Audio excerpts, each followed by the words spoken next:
आमतौर पर पति की तरफ से दो बड़े सवाल आते हैं। एक सवाल ये पूछा जाता है कि मैं पत्नी को बार बार लेने गया और लगातार प्रयास कर रहा हूँ पत्नी वापस आ जाए, लेकिन मायके से वापस नहीं आ रही और ये कह रही कि ना मुझे तेरे साथ रहना है, ना मैं तुझे डिवोर्स दूंगी। तो ऐसी परिस्थिति में मैं क्या करूं? क्या मैं और इंतजार करूं या फिर मैं दूसरी शादी कर लूं? दूसरा सवाल ये आता है कि मैं लगातार प्रयास कर रहा हूँ, पत्नी वापस आ नहीं रही है, मैंने कोर्ट केस कर दिया है, उसने कोर्ट केस कर दिए, दोनों तरफ से केसेस चल रहे हैं, लगातार समय निकलता जा रहा है, अभी तक मैंने डाइवोर्स का केस फाइल नहीं किया, क्या मैं डाइवोर्स का केस फाइल करूं या ना करूं? और मैं इसी बीच में क्या केस के दौरान मैं दूसरी शादी कर लूं या अभी और इंतजार करूं? और इंतजार करूं तो कितना करूं? कितने इंतजार के बाद मैं बिना डाइवोर्स के दूसरी शादी कर सकता हूं और मुझे कोई परेशानी नहीं होगी? तो चलिए आज के इस स्टडीज के इस लेक्चर में इन दोनों ही बड़े सवालों के जवाब देने का प्रयास करेंगे, क्योंकि ज्यादातर लोगों के यही सवाल होते हैं और वो इसी में उलझे होते हैं और कभी-कभी गलत निर्णय लेकर खुद अपने केस में फंस जाते हैं।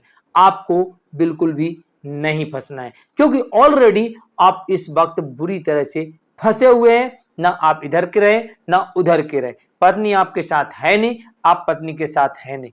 ऐसी स्थिति में आपके साथ मानसिक उत्पीड़न हो रहा है, आपका आर्थिक नुकसान हो रहा है और आप मेंटल तौर पर डिस्टर्ब हो रहे हैं। तो अब आपको इससे ज्यादा मुसीबत अपने लिए नहीं बढ़ानी है। सबसे पहले आपको करना क्या है इसके बारे में बात कर लेते हैं।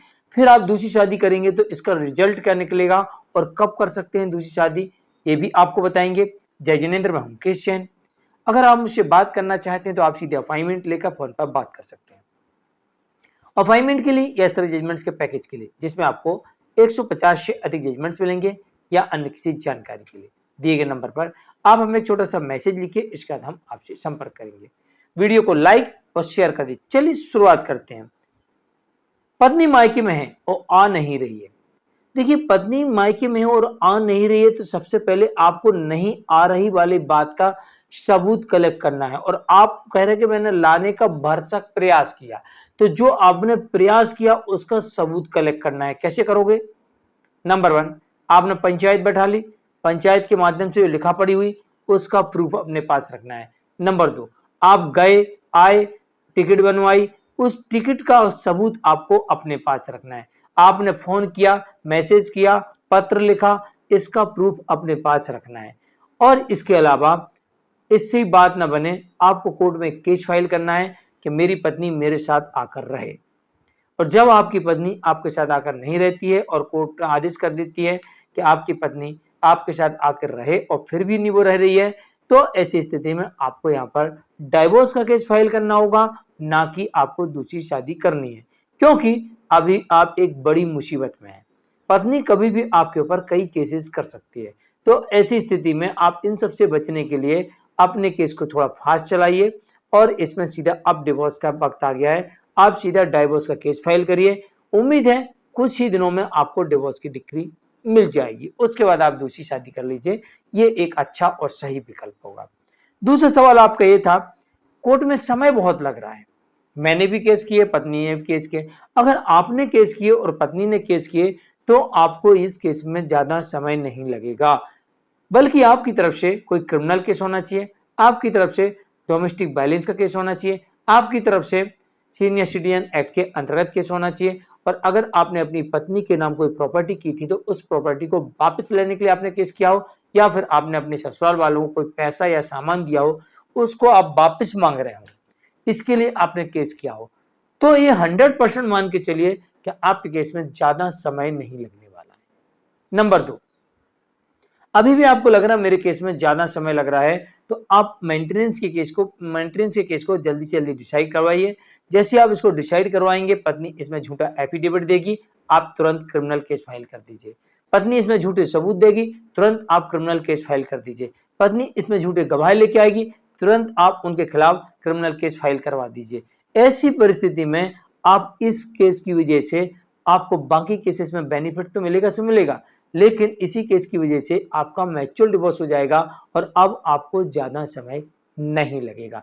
इसके अलावा पत्नी ये आरोप लगाती है कि हम लोगों ने बहुत दहेज दिया, बहुत सामान दिया, बहुत पैसा दिया, तो दहेज देने वाले लोगों के ऊपर दहेज प्रतिशत अधिनियम 3 के अंतर्गत केस फाइल करवाइए। साथ ही इनके ऊपर एक और मामला बनता है धोखाधड़ी का। आपने अगर उस वक्त कहा कि मुझे दहेज नहीं चाहिए, मुझे कोई गिफ्ट नहीं चाहिए, मुझे कोई सामान नहीं चाहिए, और उन्होंने जबरन आपको सामान दिया, जबरन पैसा दिया, ये कह के दिया हमारे यहाँ तो चलता है, हम तो देंगे, लोग क्या कहेंगे, हम तुमको थोड़ी दे रहे हैं, हम अपनी बेटी को दे रहे हैं, अगर ऐसा कह के दिया है तो एक अलग से इनके खिलाफ धोखाधड़ी का केस भी फाइल कर सकते हैं। अगर इन्होंने आपके घर में आके तोड़फोड़ की है, मारपीट की है, आपके घर से जेवर ले गए हैं या आपका उत्पीड़न शोषण कर रहे हैं, तब भी आप इनके खिलाफ एक क्रिमिनल केस भी फाइल कर सकते हैं। आपने पत्नी के खिलाफ हिंदू मैरिज एक्ट सेक्शन 9 का यानी कि दाम्पत्य पुनर्स्थापन का केस फाइल किया था, वो अब जीत चुके हैं, आपके फेवर में जजमेंट है। कोर्ट के आदेश के बावजूद भी आपकी पत्नी आपके साथ रहने के लिए नहीं आई है, तब भी आप ऐसी स्थिति में ऐसी पत्नी के विरुद्ध डिवोर्स का केस अब फाइल कर सकते हैं और पूरी उम्मीद है कि आपको जल्दी से जल्दी डिवोर्स मिल जाएगी। तो इन सब परिस्थितियों को देखते हुए ऐसा कह सकते हैं कि आपके केस में या तो म्यूचुअल डिवोर्स हो जाएगा या फिर दाम्पत्य पुनर्स्थापन की डिक्री के आधार पर आपको डिवोर्स मिल जाएगा, और ये डिवोर्स जल्दी मिल जाएगा।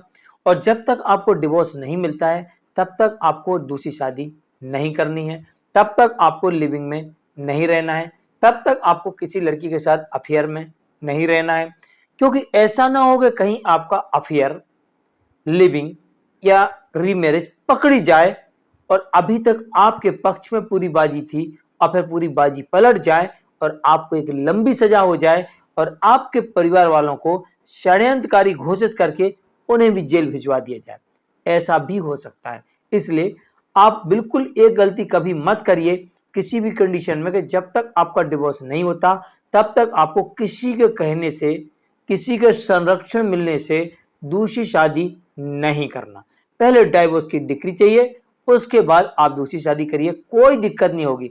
लेकिन डाइवोर्स की डिक्री मिलने के पहले अगर आपने दूसरी शादी की तो ऐसी स्थिति में आपको तो सजा होगी सो होगी, और यहाँ 10 साल तक की जेल हो सकती है, और इसके साथ साथ आप पर जुर्माना लग सकता है। तो आपको तो सजा होगी सो होगी, इसमें आपके परिवार वाले और रिश्तेदार भी लपट गए तो उन्हें भी जेल हो जाएगी।